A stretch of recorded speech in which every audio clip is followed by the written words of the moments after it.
Creators, artists, and craftspeople in Quebec have vigorously criticized certain aspects of Bill C-32, which contains not less than 17 exemptions from the obligation to pay copyright.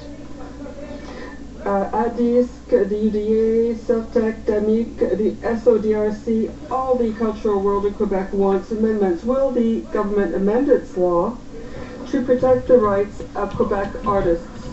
The Honourable Parliamentary Secretary. I'll just continue a little further down the page with all of these groups that came forward supporting Bill C-32, Mr. Speaker. Companies like, well, how about entertainment software companies, including EA, Microsoft, Nintendo, and Ubisoft? I think some of those are in Quebec, Mr. Speaker. They're supporting it. Sure. You know, Mr. Speaker, ultimately, here's what this is about. The Bloc, the NDP, and the Liberal Party all voted in earlier in this House to extend something that we've referred to as the I-tax, a tax on digital devices, memory devices. Mr. Speaker, Canadians do not want to pay fees and taxes on upgrading and updating media. This kind of tax on technology, that's regressive thinking, that's the Bloc. The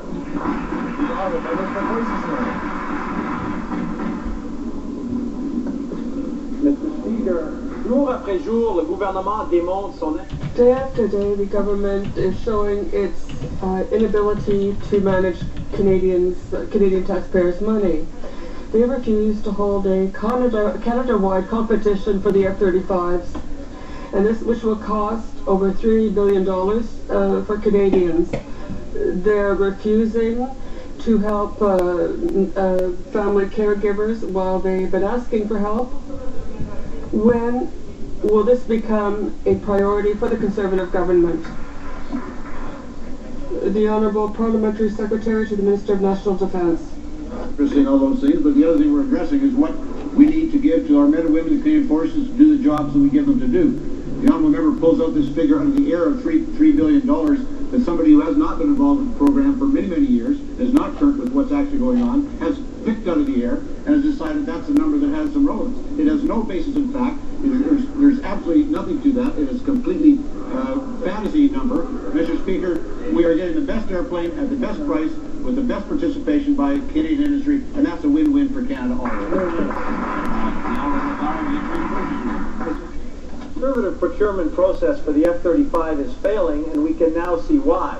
Yesterday, that same parliamentary secretary said, and I quote, "Nothing much has changed," end of quote, since the 1964 Defense White Paper. It seems the Conservatives haven't noticed that the Cold War has ended.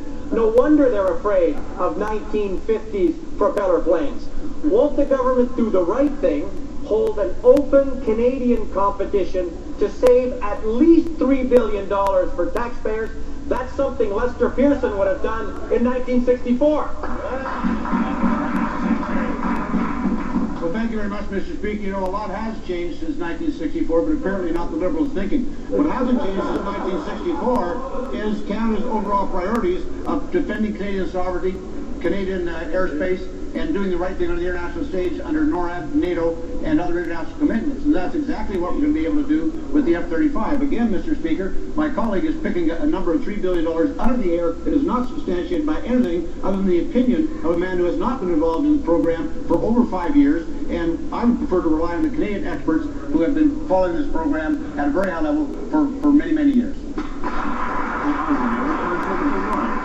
Well, this government claims to care about veterans. It ignored their concerns for 5 years. It took Canadian heroes, a passionate, outspoken ombudsman, and even a national day of protest to force this government to finally announce changes. Veterans remain disappointed and are already discussing another day of protest. Is it going to take another national day of protest, unprecedented in over 100 years, to reel this Prime Minister out of his corner? Thank you very much, Mr. Speaker. And as the member opposite would know, as a member of the Veterans Affairs Committee, we have discussed at some length, including our witness yesterday, Senator Dallaire, the many changes that come with the Charter and the improvements being made.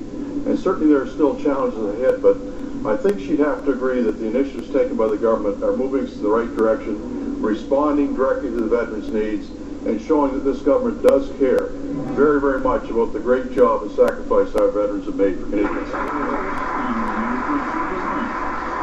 Mr. Speaker, veterans feel betrayed. The government failed to address their chief concern of the lump sum payment. Insufficient support is insufficient support, whether it's a one-time payment or divided up over years. Why does this government refuse to follow normal procedures to buy stealth fighter jets, which would free up $3 billion, which could then be invested in our veterans? Well, Mr. Speaker, she's now up in a fantasy flight of some sort that I'm not sure where that lack of logic comes from. And I know she does purport to care for veterans. But one time in her response, she should show and recognize what many, many have, that terrific methods and terrific changes have taken place. At least once recognize that we're responding to the needs of veterans and share in that particular commitment to our veterans, which is so very, very important. Mr. Speaker, Canada's aerospace industry is shocked by the Liberal leader's vow to kill the F-35 program that will create thousands of jobs and billions of dollars in benefits. It will also give our troops the best equipment available. The Liberal leader introduced a motion to officially kill jobs and deny our troops the equipment they need.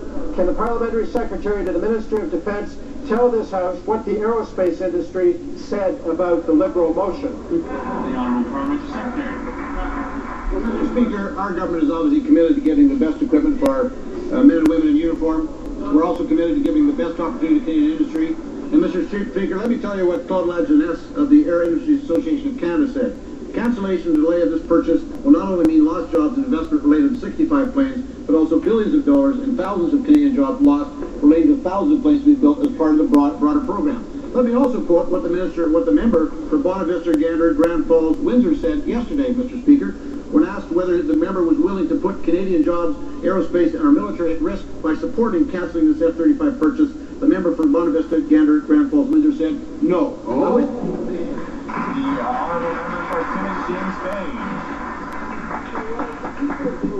We're cleaning up the broken glass from the G20. A picture was emerging of the massive slush fund that had been set up for Muskoka. $50 million in taxpayers' money was funneled into a Tory minister's riding under the pretext of the G8 for inconveniences.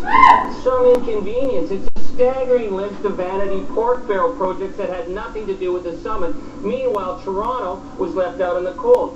How can the government defend this gross misuse of taxpayers' dollars? Mr. Speaker, as part of Canada's Economic Action Plan, there were investments made in the region of Muskoka to support the summit, to spruce it up. There was a huge number of international visitors and huge number of media that would be not just at the summit site, but even hundreds of kilometers away.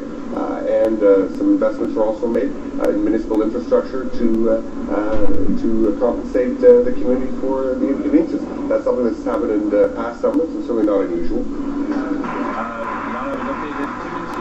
The Honourable Member for Timmins Bay. Sorry, photo op. Businesses were trashed. They shut down the city. Shopkeepers are still waiting for compensation. Meanwhile, this government was investing in defending a Conservative cabinet minister by sending $50 million into his riding. The question is simple. Why did the government leave a Tory riding littered with $100 bills, while the streets of Toronto were littered with broken glass? Mr.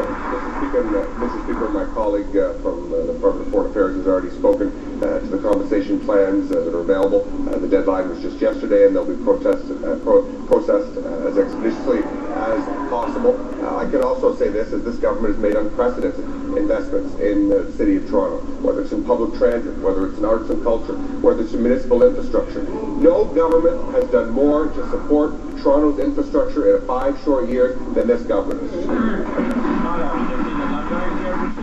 Member for Longueuil-Cabouché. Mr. Speaker, the Canadian government's foreign policy on Africa is becoming increasingly clear. The government is abandoning Africa. It has completely lost interest.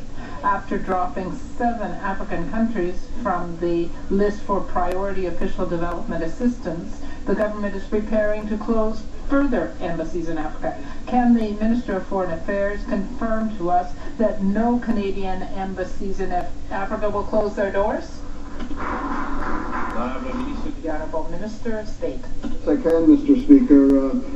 Every year, the Government of Canada Property Holdings reviews our embassies abroad.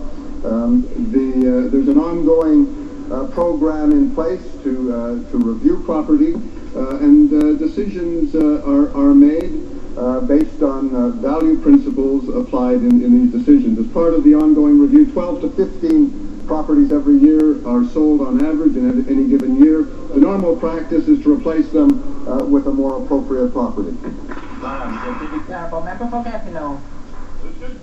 Mr. Speaker, the Official Languages Committee wants to meet with Foreign Affairs Department officials to know why there are problems with services in French in Canadian embassies abroad. The committee clerk has tried time and time again to find out and speak to the right person in the department and still has no news from Foreign Affairs.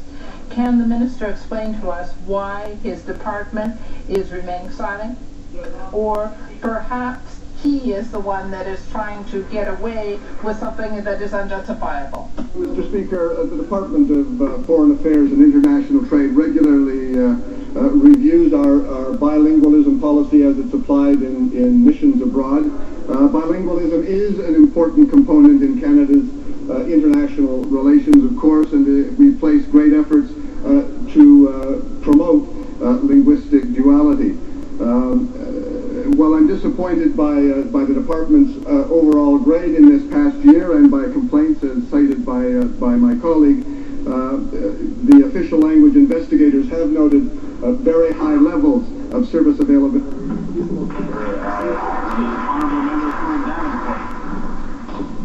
Mr. Speaker, for months Haitians have been dealing with a serious outbreak of cholera.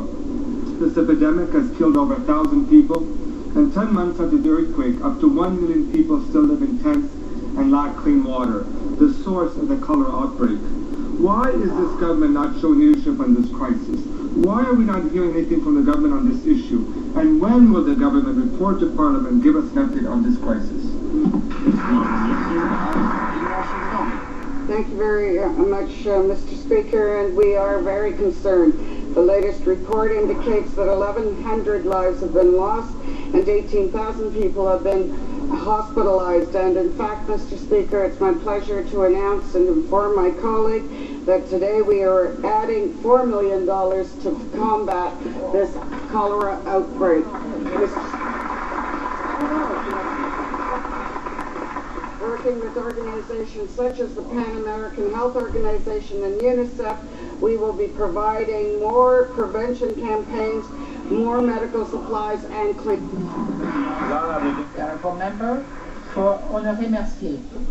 Mr. Speaker, these are empty promises. The government is promising to promise, making commitments to commit. But this doesn't bring medication, announcements doesn't bring clean water.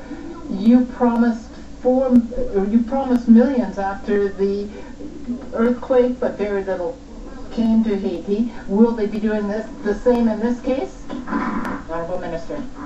Mr. Speaker, again I announce that Canada has committed $5 million to fight the outbreak in cholera. This money is being dispensed, and in fact, millions of liters of water is being provided. We have organizations on the ground. As you know, this is a growing outbreak, and we will continue to monitor the situation. The Honourable Member for Trinity Canada brings in 200,000 temporary foreign workers, and this government does nothing while the rights to join a union is denied. The United Nations has just ruled on a complaint filed by UFCW that Canada is trampling on the human rights of these migrant workers. Canadians believe it is illegal to exploit workers and deny them the right to organize. Will this government make respect for human rights a condition for provincial participation in the temporary foreign workers program? Great question. The Honourable Prime Minister of Citizenship and Immigration. Well, Mr. Speaker, this government will take no lectures or direction from the opposition in dealing with the temporary foreign worker program. It is, in fact, a program that has been successful from one side of this country to the other. It puts people to work in circumstances from other countries where we cannot fill those positions here in Canada. It allows them to help their families. It allows them to help their country. It allows them to lead a life that they wouldn't have been able to had they had to stay in their country. This is a program that works. You go to province after province after province who is seeking for us to enlarge and make this program bigger because how successful it's been. The best way to protect vulnerable